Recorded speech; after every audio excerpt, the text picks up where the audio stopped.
Setelah berusia 84 tahun, Ratna Sari Dewi Soekarno masih tampak awet muda dan nyaris tanpa kerutan. Istri kelima Presiden pertama RI itu masih tampak aktif dan bolak-balik Tokyo, Jakarta untuk bersilaturahmi, beramal hingga berbisnis. Siapa sangka gambaran ideal pengusaha, sosialita dan filantropis yang menikmati indah masa senjanya berbanding terbalik dengan masa lalunya yang kerap menuai kontroversi. Baik sebelum bertemu ayah dari Megawati Soekarno Putri hingga ia mengasingkan diri ke luar negeri pasca wafatnya Soekarno.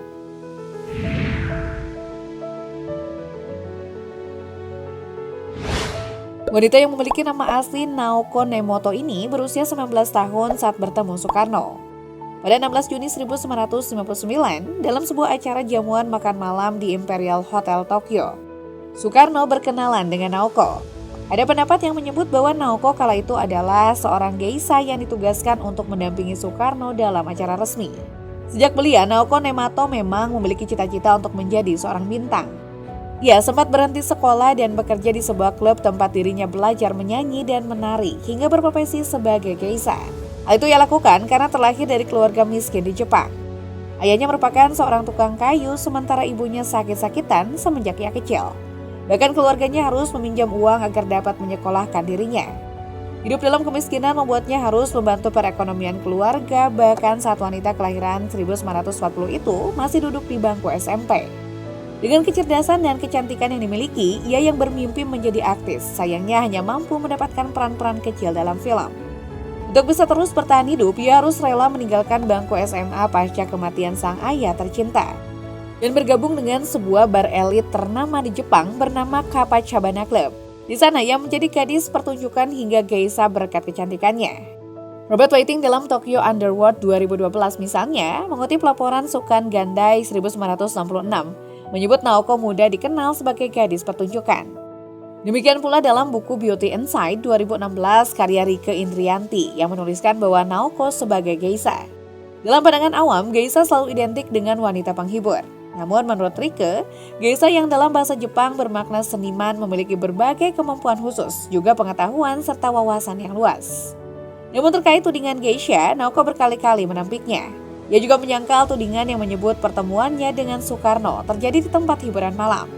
Tidak benar saya dikenalkan dengan Soekarno di Akasaka Night Club, tidak mungkin. Ia adalah seorang muslim yang taat, tidak minum alkohol dan pagi hari jam 5 sudah harus bangun untuk sholat, tegas Naoko.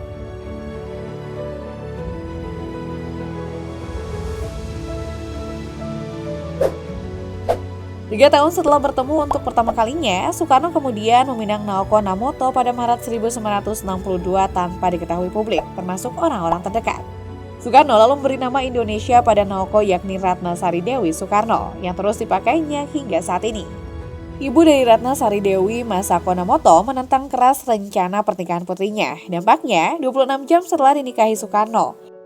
Mulanya pernikahan antara Ratna Sari Dewi dan Bung Karno hanya diketahui kalangan terbatas.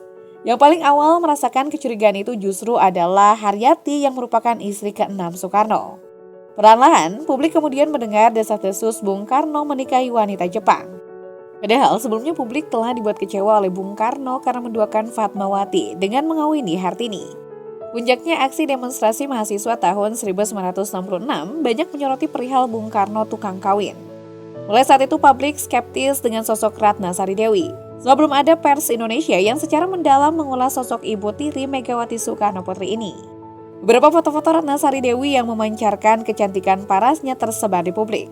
Justru menambah rasa penasaran halayak. Publik diliputi perasaan campur aduk selain benci namun juga kagum oleh paras eloknya. Setiap ada koran dan majalah yang mengulas sosok Dewi, koran atau majalahnya langsung ludes terjual.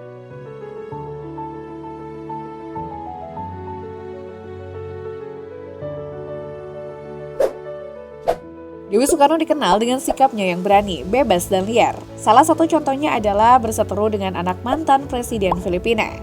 Kisahnya berawal pada tahun 1991. Kala itu, Dewi Soekarno hadir dalam sebuah acara kaum sosialita di villa mewah di Pulau Ibiza, Spanyol. Rupanya cucu mantan Presiden Filipina keempat Sergio Osmena yang bernama Maria Octavia Osmena turut hadir. Tak terduga keduanya terlibat debat panas. Hal ini dipicu oleh Ratna Sari Dewi yang menertawakan rencana politik yang dilontarkan oleh Osmena, yang ingin mencalonkan diri sebagai wakil presiden Filipina. Sebaliknya, Mini sapaan akrab Victoria Osmena menertawakan postur tubuh Ratna Sari Dewi. Selain itu, Mini juga menyebut Madam sebagai wanita penghibur.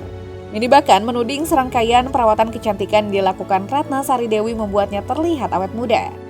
Saat itu Ratna Sari Dewi memilih menghindar dan pergi bersama pengusaha Italia Massimo Gargia dari pesta. Ratna Sari Dewi memilih memendam amarahnya dan menghiraukan ejekan tersebut. Pada 1992, keduanya kembali bertemu pada kegiatan pesta di Aspen, Colorado, Amerika Serikat. Lagi-lagi keduanya kembali bertengkar. Lantaran kadung gondok dan kesal, Dewi lantas melayangkan gelas anggur kepada musuh bebuyutannya itu. Alhasil, Mini mendapat 37 jahitan di wajah dan kepala. Akibat perbuatannya, Dewi Soekarno berurusan dengan hukum. Ibu dari Kartika Soekarno itu sempat merasakan dinginnya Hotel Prodeo di California selama 34 hari plus denda 10 juta dolar. Ratna Sari Dewi melalui kuasa hukumnya kemudian melawan dan menggugat balik Mini dengan tuduhan menyerang, menghina, dan memfitnahnya.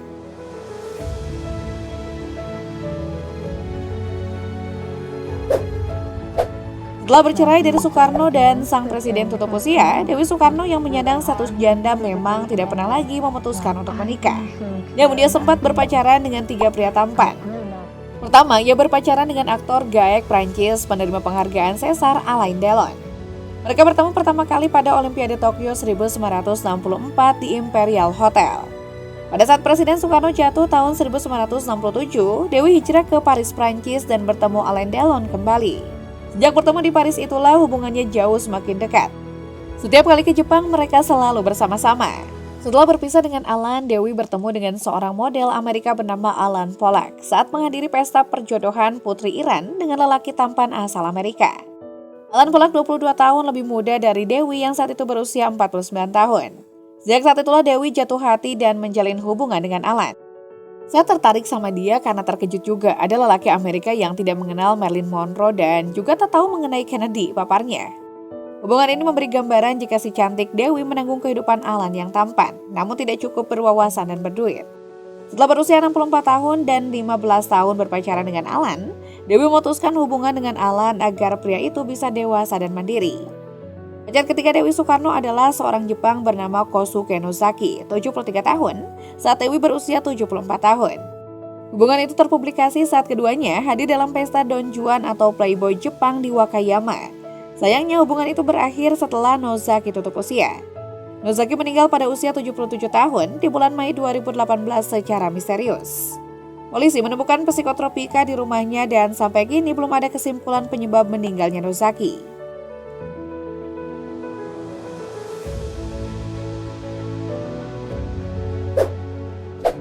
Ratna Sari Dewi sempat menyebut kematian Soekarno tidak wajar. Menurutnya, kematian Presiden RI pertama itu sudah diatur oleh pemerintah Orde Baru, Soeharto. Madam Dewi mengatakan bahwa kematian suaminya dilakukan secara perlahan dengan menggunakan obat hingga berujung overdosis. Namun pernyataan Ratna Sari Dewi ditepis oleh dokter dan istri Soekarno lainnya. Dia juga menyampaikan bahwa saat itu Soekarno diisolasi di Wisma Yaso agar berujung stres. Tanya itu, Madam Dewi juga menyebut CIA atau Central Intelligence Agency turut campur tangan dalam kejahatan pemerintahan Soekarno. Menurutnya, nyawa Soekarno terancam hingga 5 kali oleh CIA akibat menolak dikendalikan oleh agen Amerika Serikat tersebut.